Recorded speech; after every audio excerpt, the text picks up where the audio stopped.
감사합니다.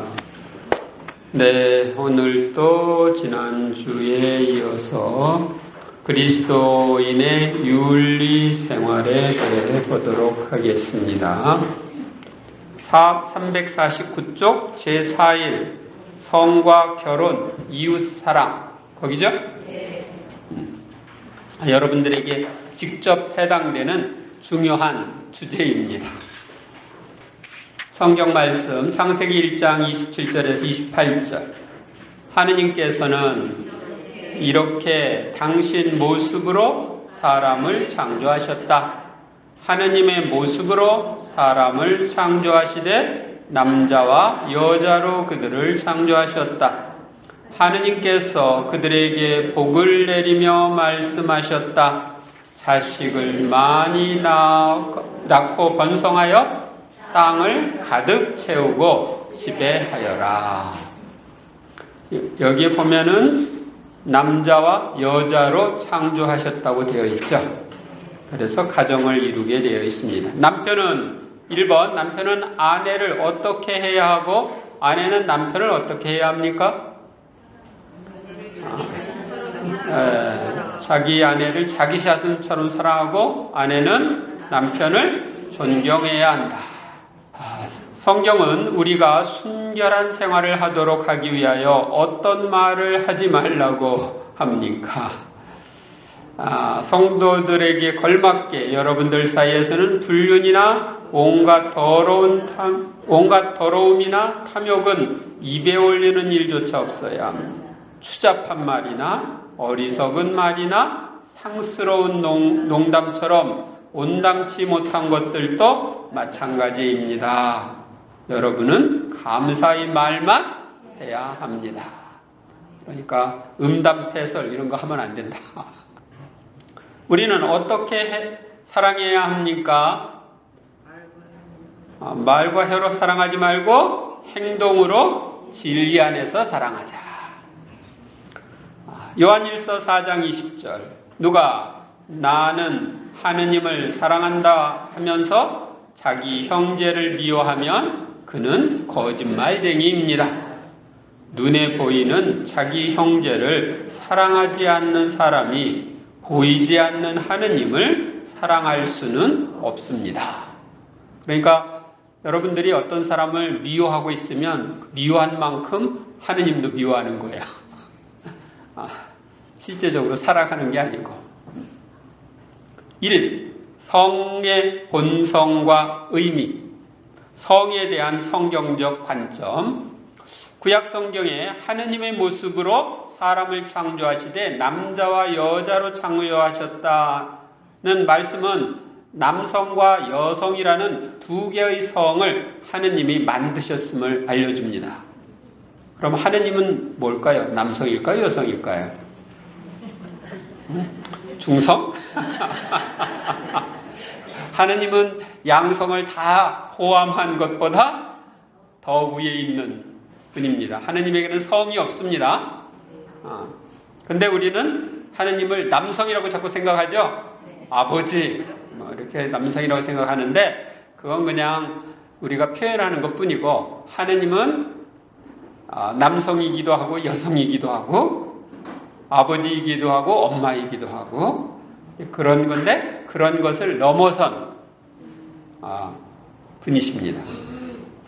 또 자식을 많이 낳고 번성하라는 말씀은 성의 목적이 자녀의 출산에 있음을 알려줍니다. 그리고 사람이 혼자 있는 것이 좋지 않으니 그에게 알맞는 협력자를 만들어 주겠다는 말씀과 아담이 갈빗대 하나를 떼어 여자를 만드셨다는 말씀은 남자와 여자는 동반자로 창조되었고 서로 결합하여 완전하게 됨을 알려줍니다. 갈빗대를 잘라가지고 했으니까 들어와야지 하나가 되지. 완전하게 되죠.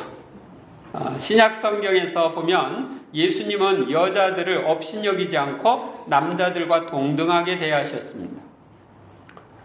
또 서간 성경도 하느님께서 요구하시는 성화가 우선 정결한 결혼 생활임을 알려줍니다. 그리스도인은 성령의 성전이므로 자기의 몸과 성을 성화시켜야 합니다. 신약 성경에 나타난 성윤리의 중요한 특징은 동정생활의 권고입니다. 예수님은 결혼생활 이외에 하늘나라를 위한 동정생활도 자기 완성을 위한 또 하나의 인생 기림을 말씀하셨고 바오로 사도도 이를 권고하셨습니다. 그러니까 양성이 있다고 해서 꼭 결혼을만 해야 된다? 그건 아니다. 동정생활도 하나의 길이라는 걸 알려주었어요. 그래서 오늘날 그 성직자 수도자들이 세계적으로 많이 있는데, 사제들은 한 40만 명, 여자 수도자들은 한 80여만 명, 그 정도 있습니다. 그러나 전체 신자들에 비하면 0.1%도 안 됩니다. 성의 차이와 동등성. 남성과 여성은 신체적으로 뿐만 아니라 정신적, 심리적 경향도 다릅니다. 일반적으로 남자는 논리적이고 여자는 감상적이며 직관적입니다. 또 남자는 원칙에 의해 움직이고 여자는 사랑에 의해 움직이며 현실적입니다. 두 성은 모두 강점과 약점을 가지고 있어서 상호 보완적이므로 서로 존중하고 서로 협력해야 합니다. 성을 멸시하거나 더럽히는 것은 창조주와 이웃과 자신을 거스리는 죄악입니다. 그래서 여러분들은 성적인 우월성을 생각하지 마십시오. 동등하다고 생각하셔야 됩니다. 그리스도교는 남녀의 평등한 존엄성을 가르쳐 왔습니다. 성 바실리오는 남자뿐 아니라 여자도 똑같이 하느님의 모습을 따라 창조되는 특전을 받았으므로 두 성은 동등한 존엄성을 가지고 있다고 했습니다. 다 하느님의 모습대로 창조되었기 때문에 동등한 존엄성을 가지고 있는 겁니다. 그러나 이 동등성은 남녀의 똑같은 의무와 업무를 요구하는 것이 아니라 각자의 고유한 능력과 재능에 따른 의무와 일을 요구합니다. 똑같은 걸 요구하면 남자도 애기 낳아야 돼. 그러니까 안 되는 일이죠. 성은 순전히 본능을 충족시키는 도구가 되어서는 안 되고 쉽게 사용할 수 있는 약물처럼 돼서도 안 됩니다. 아무도 자기의 성욕을 충족시키기 위하여 다른 사람을 마음대로 이용할 수 없습니다. 합법적인 성애는 부부 관계에서만 허용됩니다. 이 성적인 사랑은 부부 관계에서만 허용되는 거예요. 성의 사용, 성의 목적은 자녀의 출산과 교육이 올바르게 이루어지려면 남성과 여성은 혼인제도에 의해 합법적으로 영구히 결합되어야 합니다. 결합된 부부 사이의 이 성적인 사랑은 부부 간의 사랑과 일치를 표현하고 이를 깊게 합니다. 그래서 여러분들이 성을 잘 사용해서 또 사랑을 증진시켜야 합니다. 이 성의 통제와 실패. 먼저 정숙과 정결의 덕. 정숙은 성에 있어서 수치심, 부끄러움을 존중합니다. 성에 있어서 부끄러운 감정은 다른 사람의 간섭에서 자기를 보호하려는 본능이며 모든 성적 표현을 감추려고 합니다. 부끄러운 감정은 성적 자극을 받을 때 유욕을 제어하고 정숙의 길을 닫게 해줍니다. 정숙은 사람으로 하여금 생각과 말과 행동에서 성적인 고결함을 지키게 합니다. 따라서 정숙은 정덕을 지켜주는 중요한 역할을 합니다. 정덕은 인간의 성 질서를 지키는 윤리적 능력입니다. 정덕은 부당한 성적 욕구나 쾌락을 자제하고 억제하는 것뿐 아니라 그보다 더 높은 덕입니다. 정덕은 생명의 신비와 배우자의 인격적 존엄성을 존중하는 자세이고 성적 능력을 조절하여 질서 있게 합니다. 정덕은 성을 경멸하거나 숭배하지 않고 성을 존중하는 것입니다. 예수님과 사도들은 정덕을 자주 강조하셨고 초기 그리스도인들이 이방인들과 구별되는 중요한 덕은 애덕 다음에 정덕이었습니다. 정숙과 정덕의 위반. 성적 부끄러움을 무시하는 것은 정숙의 덕을 거스리는 것입니다. 성에 대한 저속하고 상스러운 말들, 음담패설은 정숙과 생명의 원천에 대한 존경심을 거스리는 행위입니다. 도색적인 문학이나 잡지나 만화를 읽는 것은 일반적으로 죄가 됩니다. TV의 부정한 프로그램이나 불량 비디오, 요즘 비디오가 없죠. 불량 영상을 본다든지 부정한 영화나 연극을 상영하는 곳에 가는 것은 정숙을 거스리는 죄를 짓는 것입니다. 근데 요즘은 스마트폰이 있어가지고 그냥 스마트폰으로 무작위로 이렇게 사람들이 현혹당하고 있습니다. 큰 문제입니다. 아이들이까지.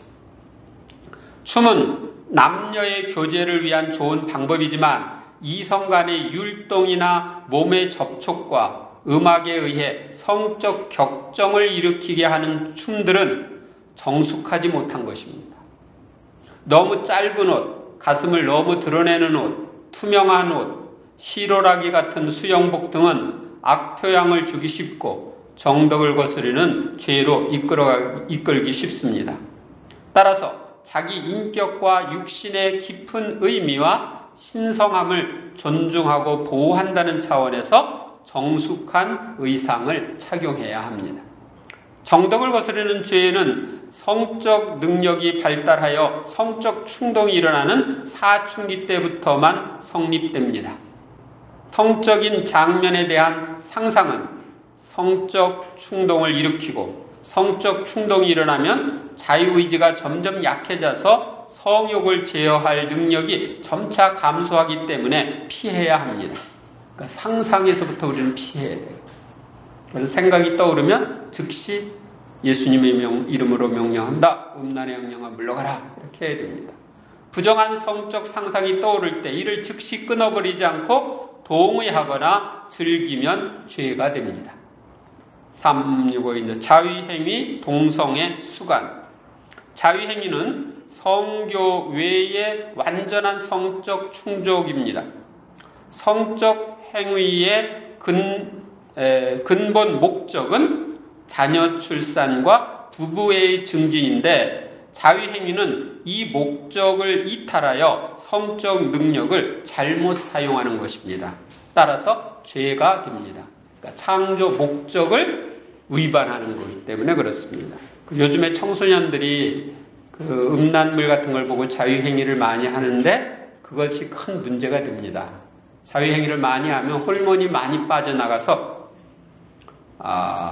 몸이 차지고 몸이 망가집니다. 의욕이 상실되고요.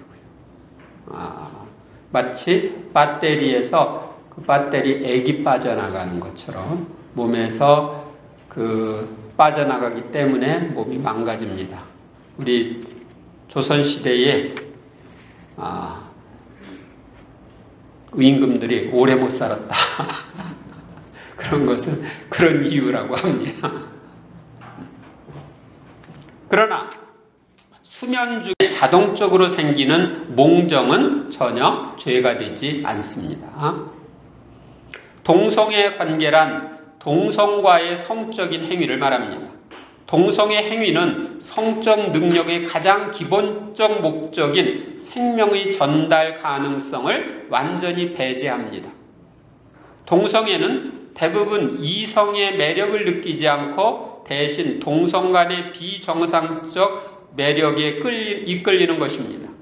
성경은 동성애를 하느님 나라에서 제외되는 죄들 중에 넣고 있습니다. 그리고 미국의 어떤 신부님은 이 동성애절이 와서 고해성사를 받으면 그때부터 동성애를 안 하게 된다고 합니다. 어떤 경우는 동성애가 동성애 악령들의 영향으로 그렇게 되는 경우들이 있습니다.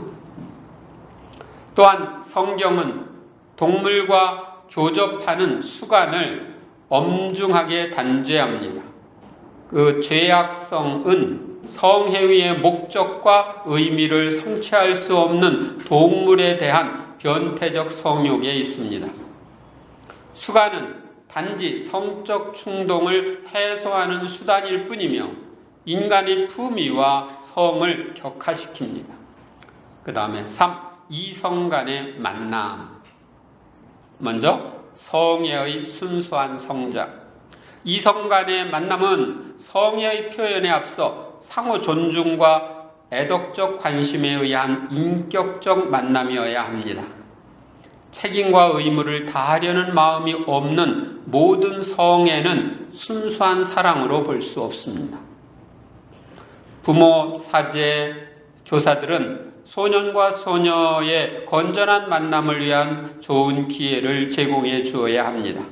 또한 소년과 소녀들은 그들이 사랑하는 상대방을 인격적 차원에서 존경함으로써 서로에게 선하게 대하는 법을 배워야 합니다. 이성 간의 사랑이 성숙하는 과정은 아주 천천히 이루어지며 시간을 요구합니다.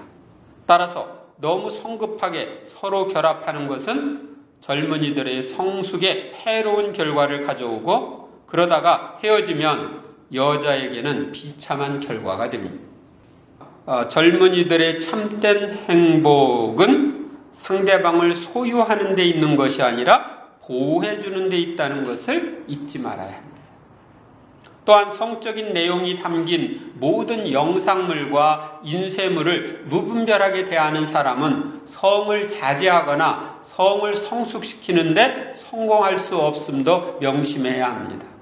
이런 것들을 보면서 음란의 양령이 들어와서 성적인 충동을 계속 일으키고 그래서 호르몬을 계속 분비하면 계속 그것을 이제 쏟아내게 하고 그러다 보면 몸도 망가지고 또 음란의 악령들이 계속 공격을 하면서 더 점점 더 이렇게 해서 마치 밑 빠진 독에 물 붓는 것처럼 타락의 길로 가게 만듭니다.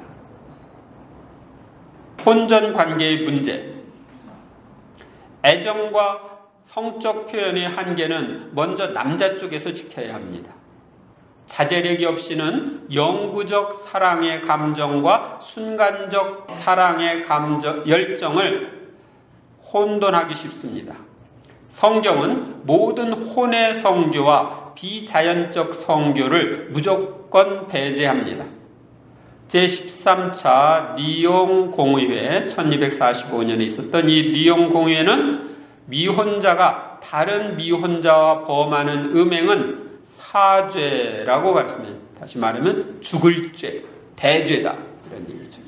성적 결합은 남녀가 결정적 생활 공동체를 이룰 때에만 합법적입니다. 다시 말하면 결혼식으로 한 공동체를 이룰 때만 합법적입니다. 성교의 자연적 목적은 자녀의 출산과 교육, 부부의 증진인데 이는 영구적 결혼 생활에서만 보장됩니다. 따라서 자녀의 출산을 완전히 배제하거나 자녀의 건전한 교육이 어렵거나 부부의 표시가 아닌 성교는 윤리적으로 죄가 됩니다.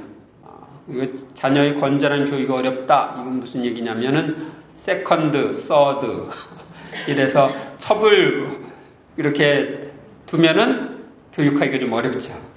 그래서 그런 거 안 된다는 거죠. 혼전의 성관계로 결혼에 실패하거나 사랑의 성숙에 장애를 받는 사람이 아주 많습니다. 그러므로 사랑의 힘을 강화시키고 사랑의 진실함을 증명하기 위해서는 혼전 관계를 피해야 합니다. 옛날에는 이런 관계를 피하는 게 당연한 것으로 생각했는데 요즘은 또 그렇지를 않아요. 속궁합을 봐야 된다. 뭐 이래가지고 문제를 되는데 그렇게 하면 되게 혼전 성관계를 갖는 사람들의 이 둘이 결합해서 생활할 율이 그렇지 않은 사람보다 낮습니다. 그러니까 나는 너한테 너 아이가 다 알아. 그러니까 신비감이 없어. 너랑 빠이빠이 이러고서 헤어지는 경우가 많다는 거예요. 이성 간의 다른 성범죄들, 돈을 받고 성교를 제공하는 행위를 매음이라 하는데 이는 사랑이 없이 행해집니다. 간음은 남녀 간에 한 사람이라도 결혼한 경우에 행해지는 성교로 불륜 이렇게 부르죠. 하느님 나라에서 제외되는 죄 중에 하나입니다.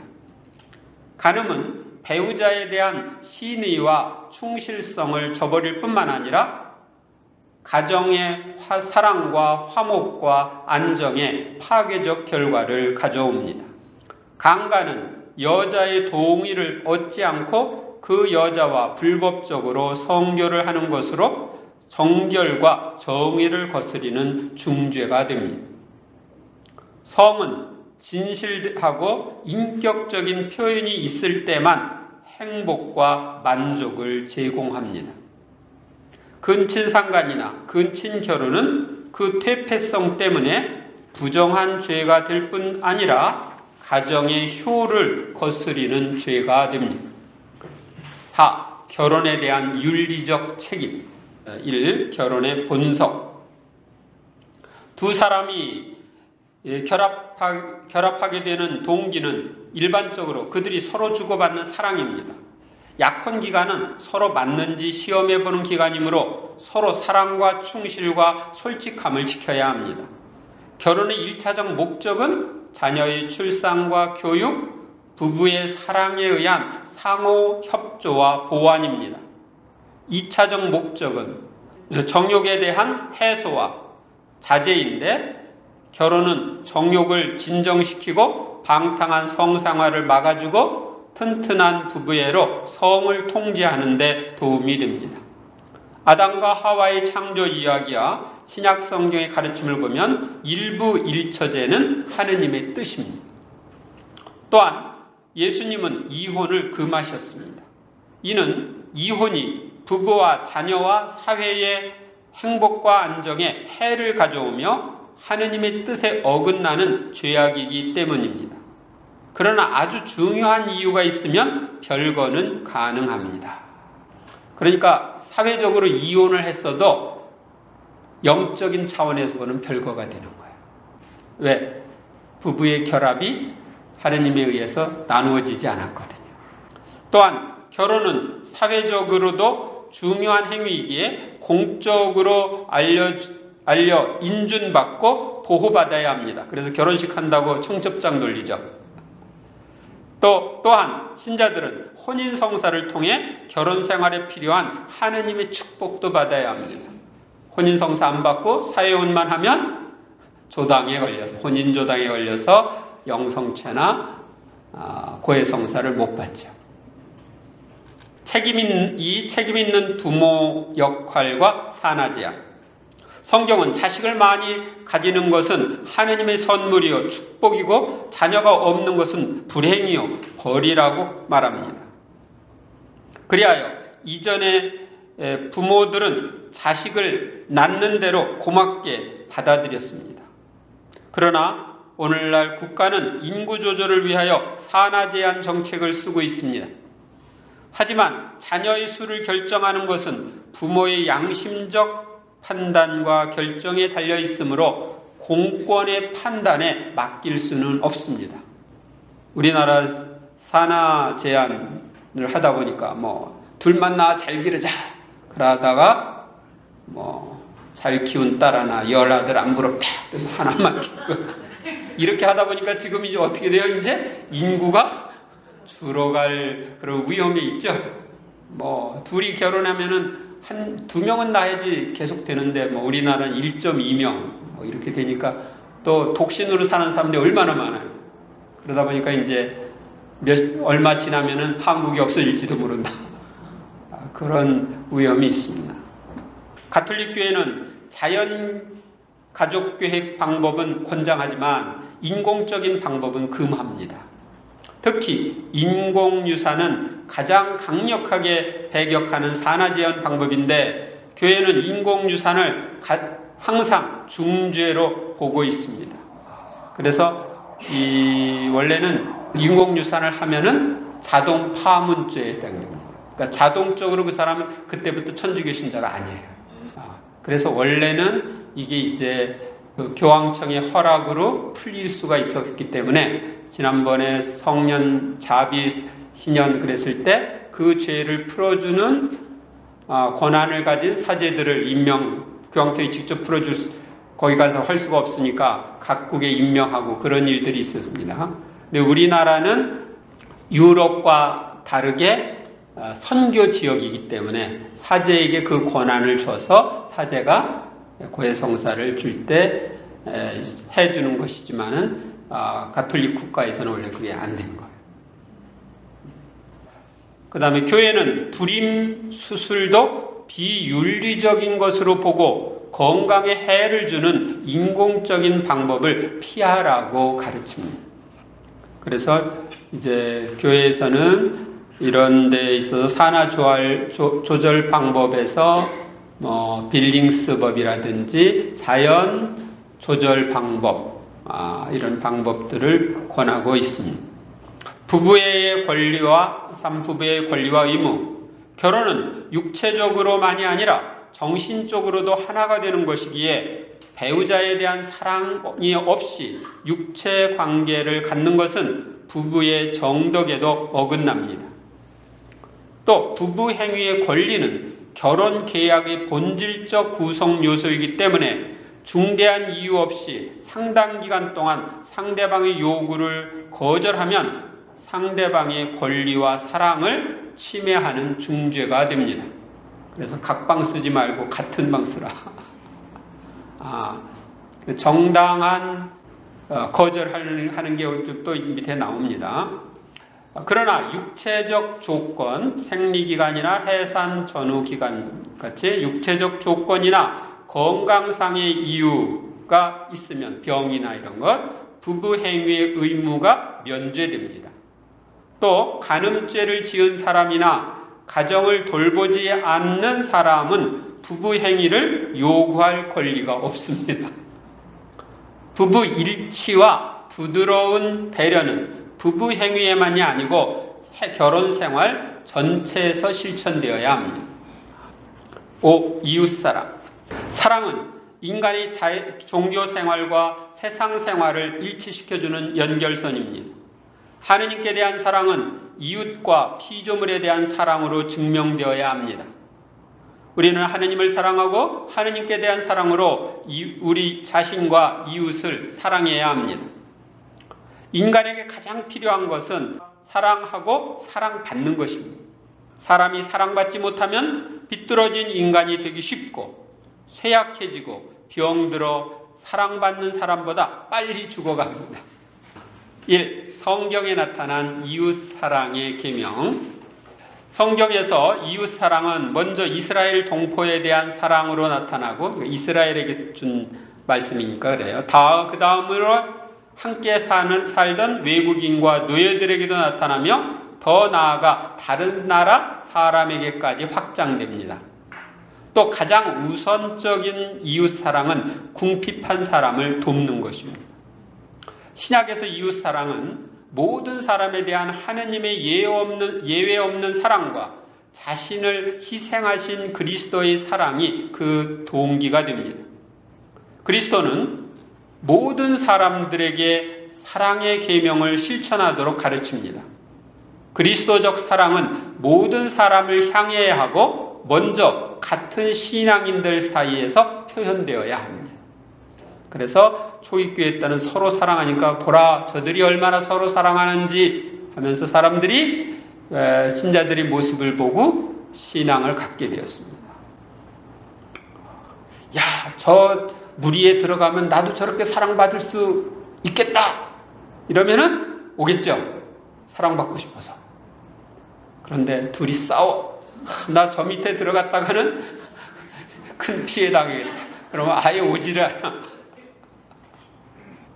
모든 율법은 사랑의 계명으로 요약되며 형제들에 대한 순수하고 무제한적이고 마음에서 우러나오는 용서가 그리스도적 사랑의 우선적 임무입니다. 또 하나의 그리스도적 사랑의 중요한 형태는 형제들에 대한 사심없는 봉사와 만민에 대한 진실한 사랑입니다. 그러나 가장 탁월한 사랑의 봉사는 외교인들에게 복음을 전하여 그들도 구원을 얻게 하는 것입니다. 그러니까 이 사랑, 이 사람들이 복음을 받아들여 구원을 얻게 하는 사랑, 이것보다 더 큰 사랑이 없어요. 영원히 남는 사랑이에요. 이웃사랑의 본성 2번, 이웃사랑의 본성.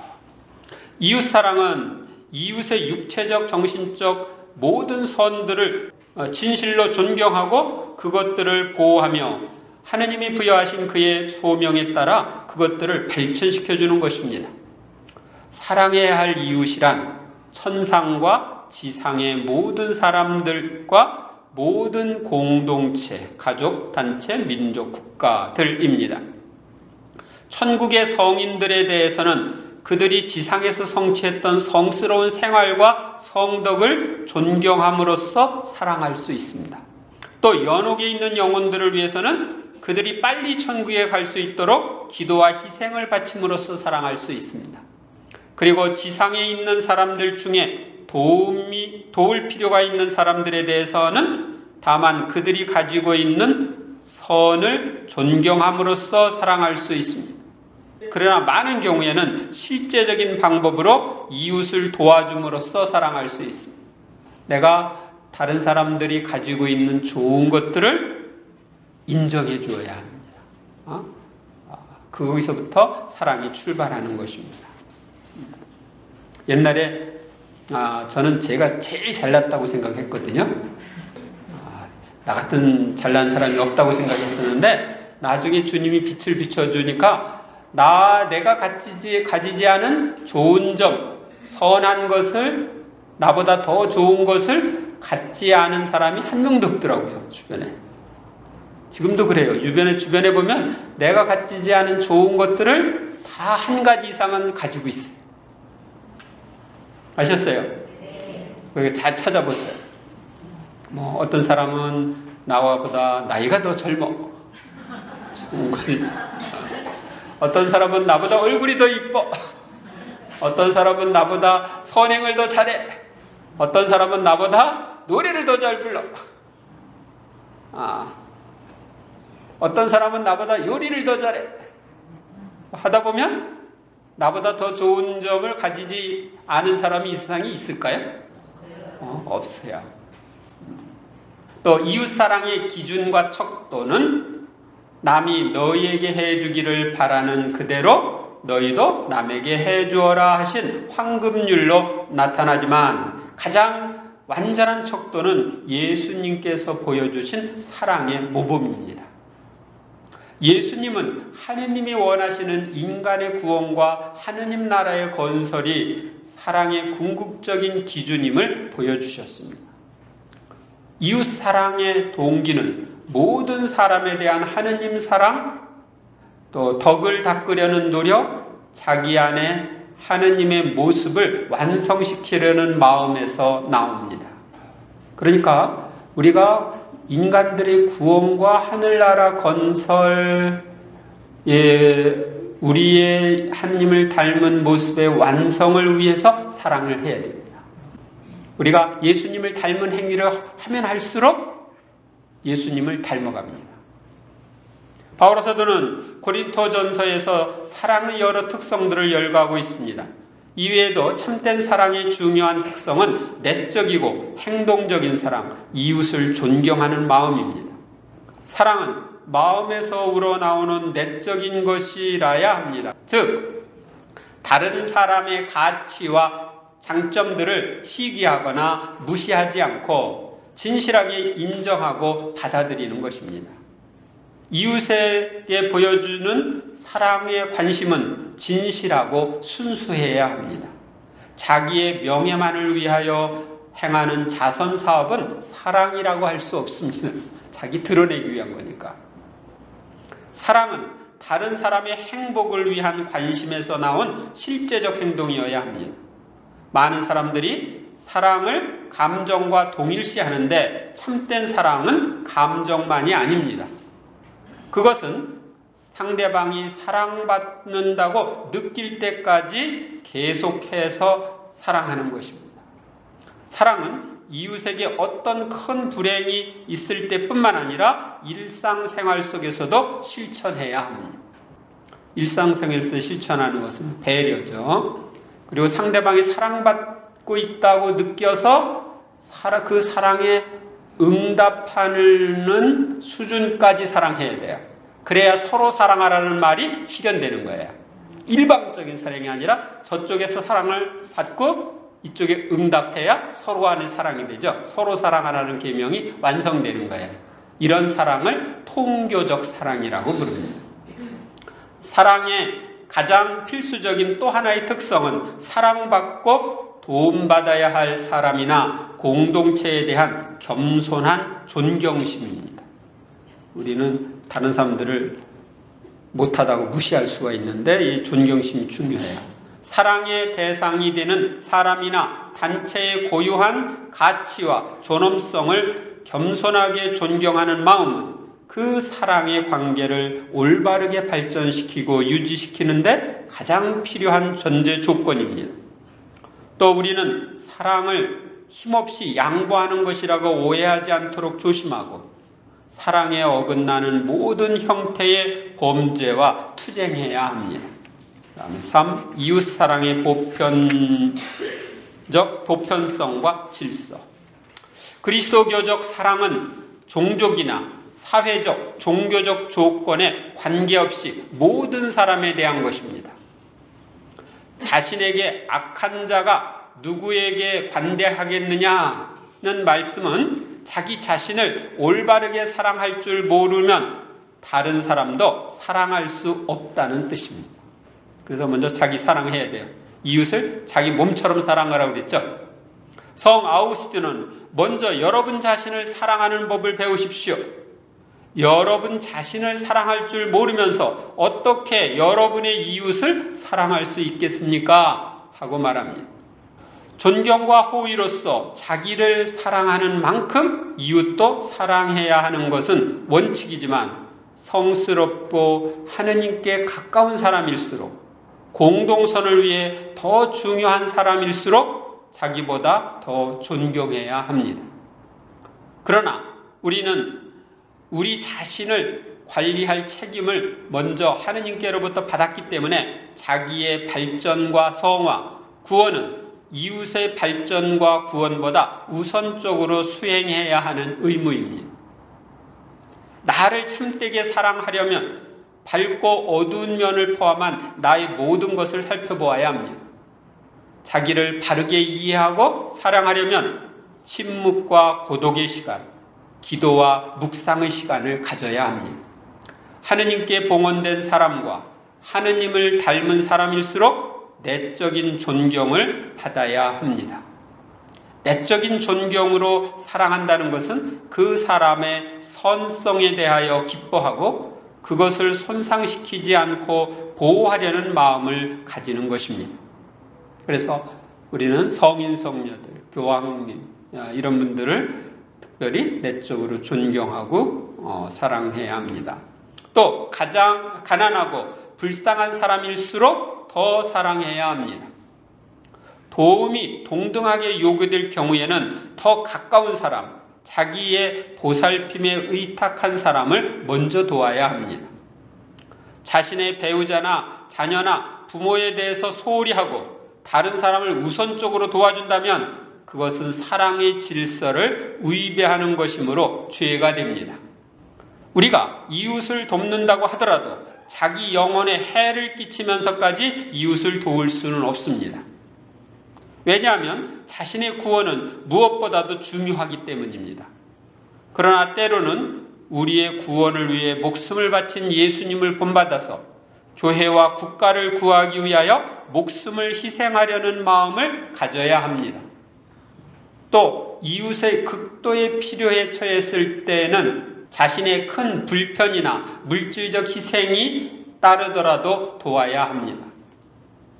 중대한 필요에 처해 있는 이웃에 대해서는 보통의 희생으로 도와야 하고 보통의 필요에 처한 사람에게는 보통의 애덕 행위로 도와야 할 의무가 있습니다. 우리는 원수까지도 사랑해야 합니다. 요셉이 자기를 이집트의 노예로 팔아넘긴 형들을 사랑한 것과 다윗이 자신을 죽이려는 사울을 용서해 준 것은 원수 사랑에 뛰어난 모범들입니다.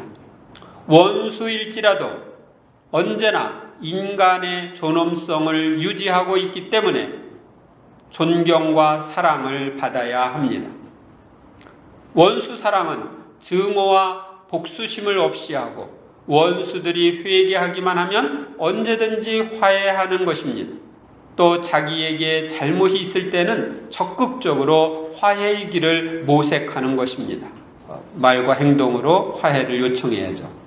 가해자를 용서한다고 하더라도 가해자는 자기가 끼친 손해를 배상해야 할 의무가 있고 피해자는 배상을 요구할 권리가 있습니다. 그러니까 그가 잘못한 걸 용서를 했는데 배상은 받을 수 있는 거예요. 그러니까 용서를 마음속으로 해주는 거하고 배상을 받는 거하고는 별개예요. 아시겠어요? 그리고 용서받았다고 하더라도 내가 배상해야 될 것은 또 배상을 해줘야 돼요. 원수에 대한 존경의 표시는 그 사람과의 접촉을 피하지 않고 유지하는 것과 그를 위해 기도해 주는 것입니다. 또 극도의 어려움이 있을 때 돕는 것입니다. 4. 이웃사랑의 실천 방법들. 이웃사랑의 직접적 실천 방법들은 자선 행위들입니다. 교회의 전통은 7가지 신체적 자선 행위와 정신적 자선 행위를 이야기합니다. 7가지 신체적 자선 행위는 굶주린 이를 먹이고 목마른 이에게 물을 주고 집 없는 이를 돌보고 이것은 나그네를 돌보고 헐벗은 이를 입히고 병든 이를 방문하고 감옥에 갇힌 이를 찾아주고 여기까지는 우리 최후의 심판 때 예수님이 하시는 말씀이에요. 여기가 내가 굶주렸을 때 먹을 거 주고 목마랐을 때 마실 거 주고 쭉 나오죠. 그 다음에 이제 하나가 보태진 게 뭐냐면 죽은 이를 묻어주는 일입니다. 이 7가지가 육체적, 신체적 자선 행위예요. 그 다음 정신적 자선 행위는 무식한 이를 가르치고 고민하는 이에게 조언을 주고 슬퍼하는 이를 위로하고 실수하는 이를 교정해주고 가해자를 용서해주고 나쁜 사람을 참아주고 산이와 죽은 이를 위하여 기도하는 일입니다. 도움을 주는 사람의 동기는 순수해야 하고 사랑을 동반한 친절과 예의를 지켜야 합니다. 가난한 사람들에게 생색을 내거나 불쾌한 표정을 하거나 짜증을 내는 태도는 애덕을 거스릅니다. 가난한 사람들을 진실한 존경과 동정적 친절로 대접해야 합니다. 도움을 받은 사람의 존엄성을 마음을 다하여 존중해야 합니다. 우리가 참되게 이웃을 사랑하면 사랑을 받는 사람들은 하느님께 대한 사랑과 그리스도교의 가르침에 마음을 개방하게 됩니다. 그래서 내가 사랑을 하면 진짜 참되게 사랑하면 사랑이신 주님이 그 가운데 계시면서 그들의 마음을 열어 신앙을 받아들이게 해줍니다.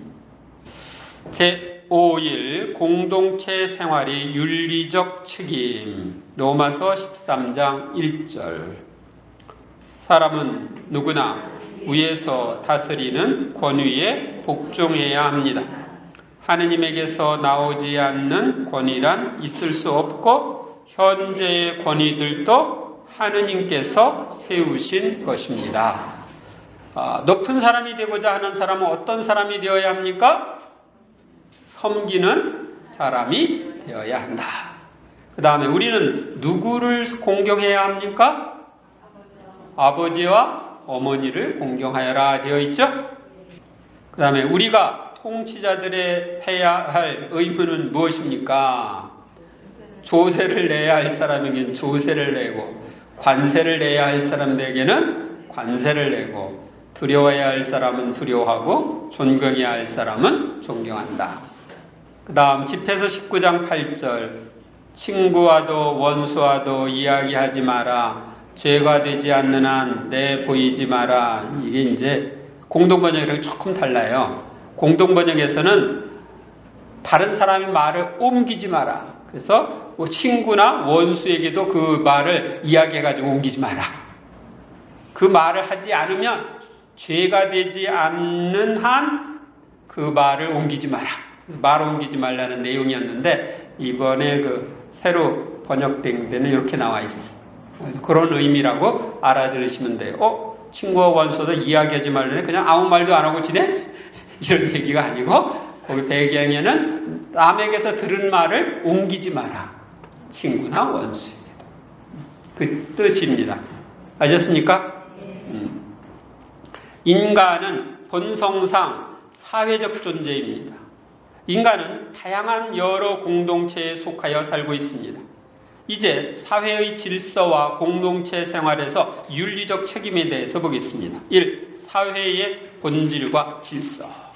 사회란 뭐냐? 1.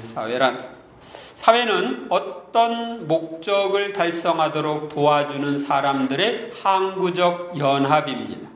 사회들은 가정, 부족, 국가 같은 필연적 사회와 주식회사, 각종 단체 같은 임의적 사회로 나누어집니다.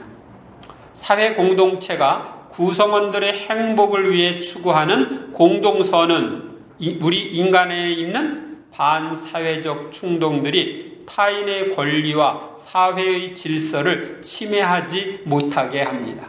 그래서 나의 이익을 챙기기 위해서 다른 사람들을 해치지 못하게 하는 겁니다. 이게 이제 어긋나면은 박근혜 탄핵과 같은 문제가 생기게 됩니다.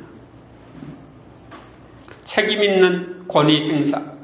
어떤 공동체에도 명령하고 조정하는 권위가 없이는 존재할 수 없습니다. 모든 권위의 기원은 하느님 안에 있으며 하느님과 이웃을 섬기기 위한 겁니다. 권위는 섬기기 위한 거다.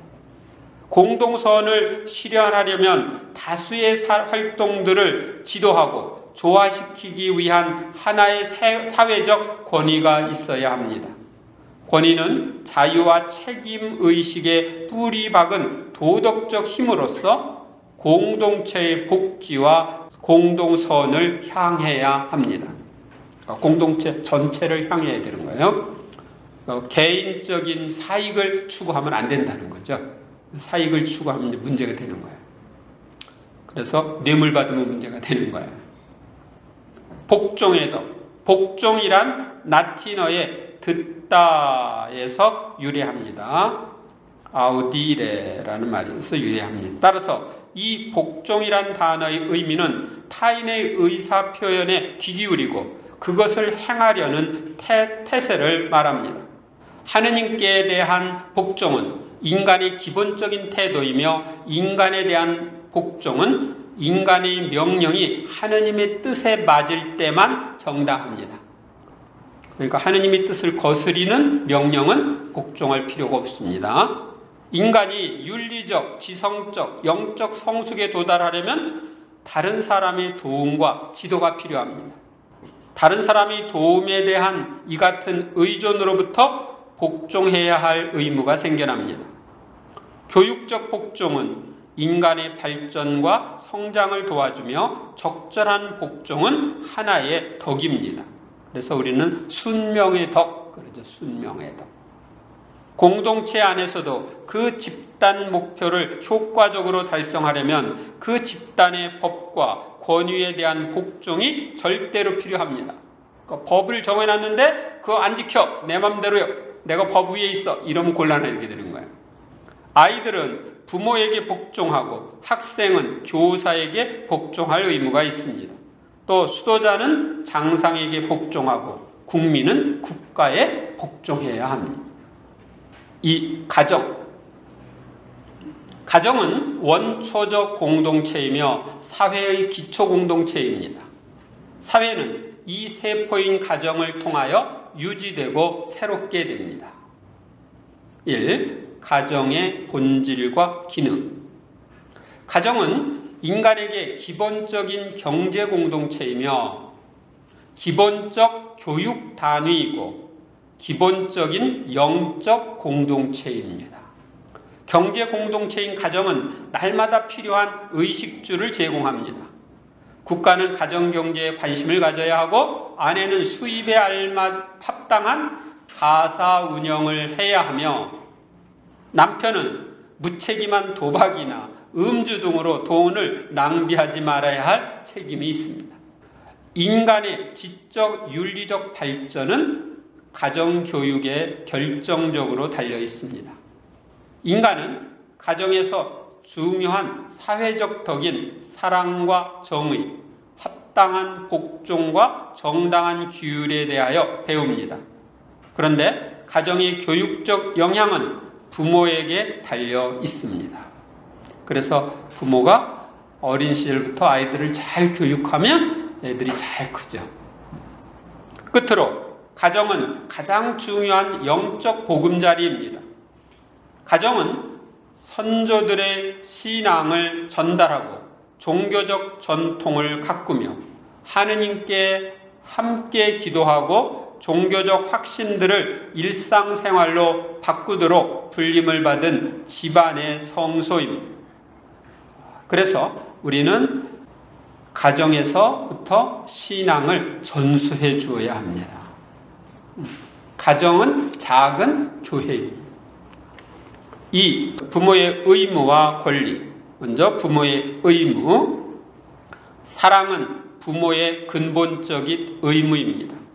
그러나 지나친 애정, 과도한 관대함, 부당한 편애를 통해 사랑에 반하는 죄를 범할 수도 있습니다.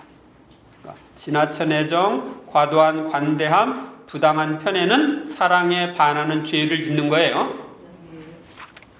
응석바지로 자란 아이는 때때로 충분한 독립심과 자립심을 얻지 못하는 경우가 있으며 결과적으로 자신의 인생에서 어려움들을 극복할 만큼 충분히 강하게 자라지 못합니다. 그런 그러면 나중에는 이제 사회생활하는데 문제가 되죠. 부모는 자녀 출산 이전부터 자녀의 복지를 생각하고 임신 기간에는 태아에게 해로운 모든 것을 피해야 하고 자녀의 출생을 기뻐하고 감사해야 합니다. 태교를 해야 돼요. 또 부모는 자녀에게 필요한 음식과 옷, 주거를 마련해주고 자녀의 미래를 위해 어느 정도의 물질적 안정도 확보해야 합니다. 그리고 자녀들이 유익한 직업을 습득하도록 도와주고 때가 오면 자기 가정을 꾸리도록 도와주어야 합니다. 부모는 자녀의 가장 중요한 교육자입니다. 부모는 능력을 다해 자녀를 교육하고 자녀들이 윤리적, 인격적, 영적으로 성숙하도록 도와야 합니다. 가정에서 부모는 말과 모범으로 자녀들에게 신앙을 가르쳐야 하고 학교 교육을 통해 자녀의 능력을 최대로 키워주어야 합니다. 부모는 자녀가 직업과 성소의 선택, 배우자의 선택에 있어 현명한 조언을 해주어야 하지만 강박하는 일이 없도록 조심해야 합니다. 부모는 자신들의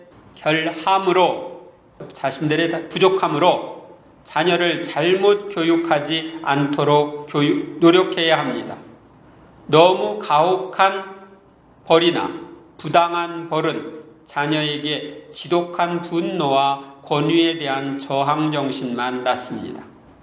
또 지나친 요구와 불인정, 끊임없는 불만과 비판은 부정적 결과를 가져옵니다. 특히 어머니의 자녀에 대한 지나친 소유욕은 자녀의 영적 정서적 발전에 큰 지장을 줍니다. 그래서 결혼하고 나서도 마마보이가 되게 만들 수 있어요. 그 다음에 부모의 권리. 부모들 나름의 원칙과 확신에 따라서 자녀를 교육시키는 것은 또한 부모의 권리와 특권입니다. 부모는 자녀들이 필요로 하는 것들과 교육에 대해 배려해 주어야 할 의무를 지는 것과 마찬가지로 또한 이에 대한 권리도 가집니다. 자녀에 대한 사랑은 부모로 하여금 자녀에게 가장 큰 관심을 갖는 최고의 교육자가 되게 해줍니다. 부모의 교육적 권리는 자신들의 이미지를 후손에게 새겨주려고 하는 부모의 노력에서 확증됩니다. 그래서 우리 가문의 가풍을 이렇게 이어준다든지, 내가 이렇게 살았으니 너도 이렇게 살아라 하면서 좋은 생활 습관을 전수한다든지 그럴 수 있죠. 부모의 교육적 권리가 1차적이라 하더라도 국가와 교회의 보조적인 도움이 필요합니다. 이 도움의 필요는 국가와 교회에 어떤 교육적 의무와 권리를 부여합니다. 국가는 교육의 기준을 정하고 그 기준들이 이행되고 있는지 감독할 권리와 의무를 가집니다. 또한 공동체로서의 교회의 사명은 인간의 종교적 소명, 영원한 구원 및 궁극적 목적에 관계됩니다. 궁극적 목적이라는 것은 우리가 영원한 구원과 연결되는 것인데 하느님과의 일치입니다. 하늘에서의 지복직관을 누리는 것. 그리하여 교회도 똑같이 교육적 권리를 부여받고 있습니다. 부모의 의무와 권리의 한계. 부모의 권한은 자녀들의 권리들에 의해 한계지어집니다. 자녀들은 부모의 소유물이 아닙니다. 원칙적으로 똑같은 그리고 양도할 수 없는 인간적 권리들을 가진 똑같은 동반자들이기 때문입니다. 신앙교육에 있어서도 자녀의 자유는 존중되어야만 하며 체벌은 자녀의 선을 위해 시급히 필요한 경우에만 해야 하며 사춘기의 경우에는 극히 분별해서 체벌해야 합니다. 체벌하는 사람이 있나? 좀 옛날에는 체벌을 많이 했는데 요즘은 하면은 전화로 따르릉 고발하기도 하고 그러죠. 참 무서운 시대가 됐어요. 부모는 특별히 교육 문제에 있어서 국가와 교회가 보조적 권리를 행사하도록 해 주어야 합니다. 부모가 자신의 의무를 소홀히 하여 자녀들에게 합당한 학교 교육을 배려해 주지 않는다면 국가는 부모에게 이 의무를 실행하도록 강요할 수 있습니다. 의무 교육이 있죠. 의무 교육을 안 시키면 이제 국가에서 문제를 제기할 수가 있죠. 교회 또한 종교적 가르침의 가치를 허용해달라고 부모에게 주장할 수 있습니다. 교사들, 보호자들, 친척들 또는 그 밖의 교육적 기능을 가진 다른 사람들도 마찬가지로 자녀들을 지도하고 가르칠 권리를 가지며 부모는 이 권리들을 존중해 주어야 합니다. 그래서 주일학교 보내라고 하면 보내셔요. 시정하라고 그러면 하고.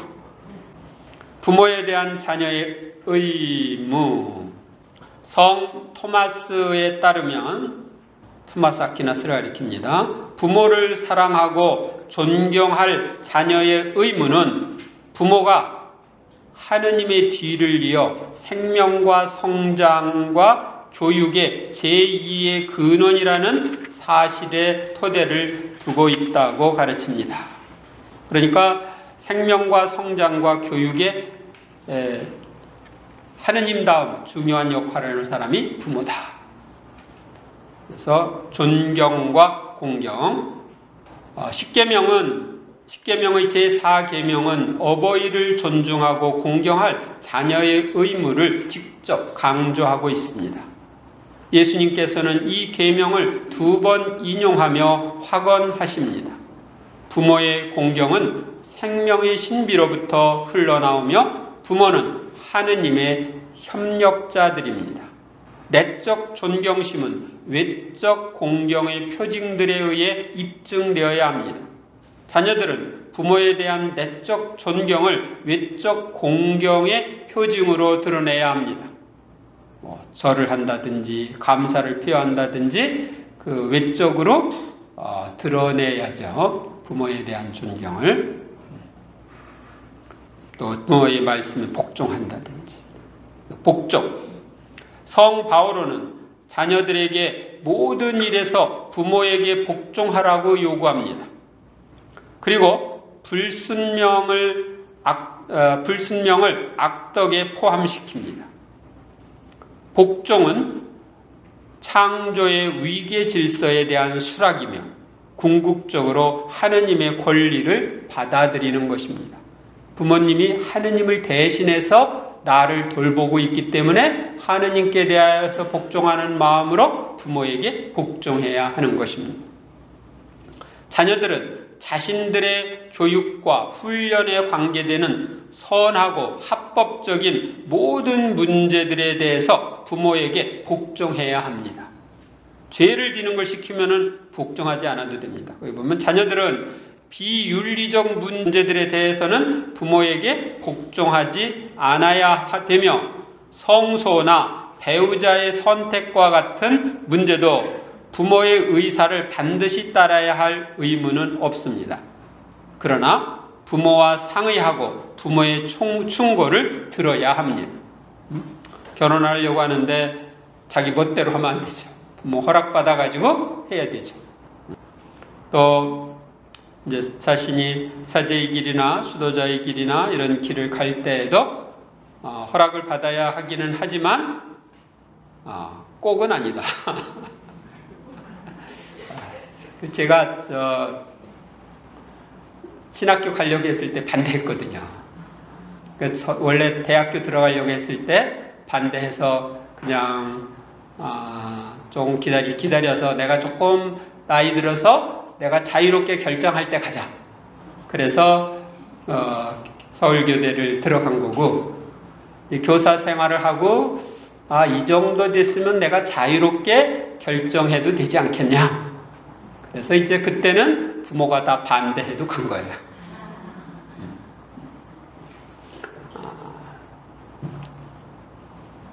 그래서 처음에는 존중하고 때를 기다렸다가 그래도 안 되면 하느님이 부르시는 게 먼저니까 그 길을 가는 거예요. 그 다음에 사랑과 감사.